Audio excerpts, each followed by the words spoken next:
তো দর্শক মণ্ডলী, আজকে যে বিষয়টি নিয়ে কথা বলবো সেটা হচ্ছে জমি জায়গা বা ধান সম্পদ এগুলোর গৌরব করা ঠিক নয়। কারণ জমি জায়গা আজকে আছে, কালকে নাই। এক সময় এই জমি জায়গাগুলো ছিল হিন্দুর। আজকে সময় বা কালের বিবর্তনে এই জমি জায়গাগুলো আমাদের হয়েছে, কিন্তু ইনশাল্লাহ সব আল্লাহর নেয়ামত। কিন্তু একটা কথা মনে রাখবেন, আপনি যদি আপনার ধন সম্পদ জমি জায়গা নিয়ে গৌরব করেন এবং এগুলো ঠিকমতো কুসুর আদায় না করেন, এগুলো কিন্তু আপনার থাকবে না। কারণ সম্পদ সে সময় পর্যন্তই ঠিকই থাকবে, তার যদি হালাল ব্যয় ঠিক রকম ইয়ে হয় তাহলে।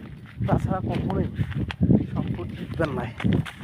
তো হয়তো বিষয়টা বুঝতে পারা উচিত, কিন্তু মূল উদ্দেশ্য হচ্ছে যে আপনারা নিয়মিতই ফসল আবাদ করলে জাকাত দিবেন এবং বছর আদায় করবেন প্রতিনিয়ত।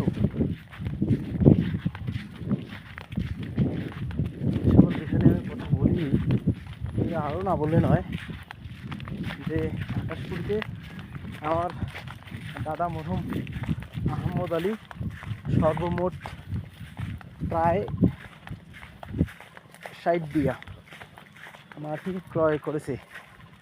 ইনশাআল্লাহ সবগুলো আমাদের জন্যে, আমরাই সবগুলো দেখাশোনা করি।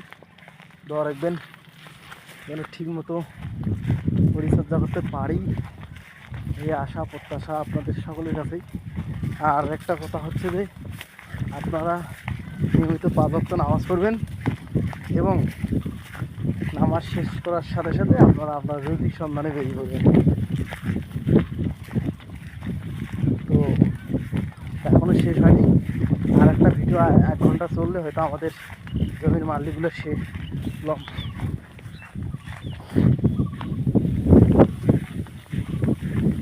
লম্বা ইয়েগুলো শেষ হবে।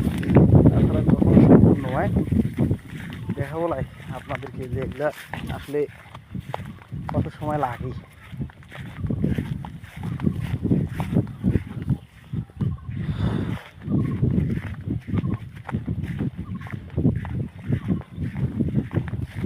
বরাবর যে সোজা মালিকটা গেছে না, বাঁশবাড়ি থেকে একবারে মশিউর রহমান ঘাটির দোকান পর্যন্ত প্রায় 3.5 ঘন্টা লাগবে আসতে। ইনশাল্লাহ রাস্তা দিয়ে না হাঁটলেও, রাস্তা তো আমাদের জমির উপর দিয়ে গেছে, কিন্তু না হাঁটলেও আমাদের জমির উপর দিয়ে আমরা হাঁটতে পারি, কোনো সমস্যা নেই। বরাবর এই মাথা এ টু জেড সব আমাদের।